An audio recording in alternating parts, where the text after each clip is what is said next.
All right, today we're going to talk about banned books and some of the Supreme Court cases that have been involved in being able to ban books and our First Amendment right of the freedom of speech. Our First Amendment states that Congress shall make no law respecting an establishment of religion or prohibiting the free exercise thereof, or abandoning the freedom of speech or of the press, or the right of the people peacefully to assemble and to petition the government for redress of grievances. So how is banning books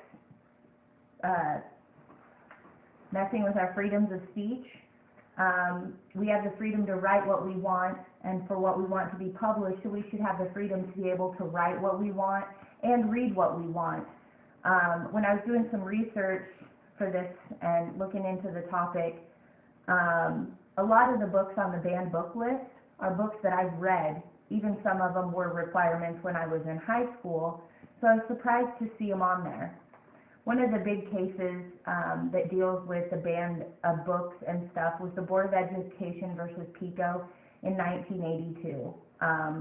They were trying to ban some books because of the content in it, and Justice Brennan held that the First Amendment included the right to read library books of a student's choosing, and while the school officials have significant authority to control the content of speech in schools, the power is not absolute. Additionally, local school boards may not remove books from school library shelves simply because they dislike the ideas contained in the book.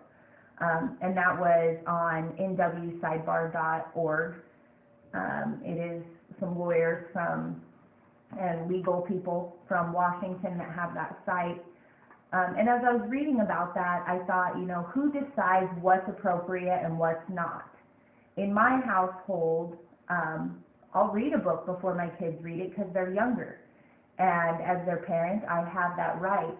But who on the school board can decide whether or not a book is okay or the content is appropriate, because there's so many people that are from diverse cultures and backgrounds, and it's for educational purposes.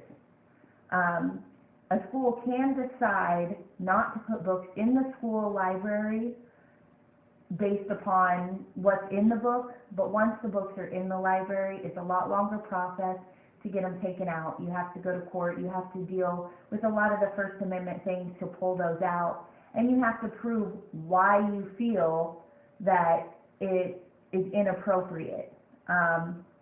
They do talk that if a book has a lot of sexual content, discriminatory words or phrases, that those books can be taken out. You do have to go through a process to ban those books. Another case that I looked into is a case from 2003, and it was Horst versus Cedarville School District in Arkansas, and they were trying to ban the Harry Potter series from the school, claiming that it contained witchcraft and occult, and also encouraged disobedience and disrespect for authority. I personally have read the Harry Potter series. I believe it's somebody using their imagination.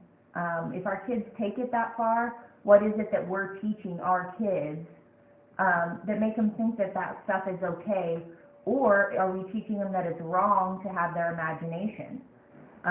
The courts noted in that case that this did violate the students' First Amendment rights, and that the school could not take those books off the shelves. Right to read a book because they disagree with the ideas contained in the book. That was also found on nwsidebar.org. And I agree with that. We have to, if we keep our kids so sheltered that they don't get to use their imagination or different things like that, then how are they really going to know what the world's like once they leave high school? I do agree that elementary libraries should be a little bit more guarded. Last year, I bought my daughter a book.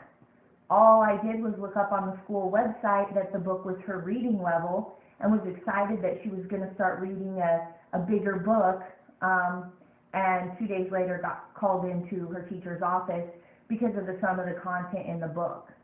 So I think that we have to look at what's in the books and what they're about, there was a lot of sexual content in that book that my fifth grader was not ready to read or to see. I have an open relationship with my daughter, and we talked about those things, but they weren't going to allow her to take that book to school, and I agreed with it. You know, that's not something kids should be figuring out on their own at that age, but it was her reading level, you know, so we have to be really careful in those. The American Library Association, and I did get some information from that site, ala.org. They do the end of September every year, the last week, they do a banned book week. And it's basically where they bring together the entire book community. Librarians, booksellers, publishers, journalists, teachers, readers, everybody together so that they can have support for the freedom to seek and express ideas, even though some consider unorthodox or unpopular. I agree with that. I agree with the books being able to be there, but I also think that we need to look at some of the information that is in these books. A lot of the books from the banned book list on ala.org were banned, and the top 10 in the controversy were because they had a lot to do with sexual preferences of kids or the LGBT community. That's a huge issue anyway right now.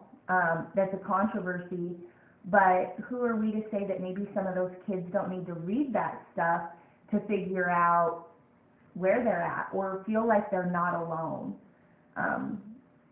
So I don't know, I guess it's up to you to decide, should we be able to ban books from high school and elementary libraries because we feel that the content is not okay? Or is that something that parents should have more control over and not just the school board? Too many kids come from too many different backgrounds.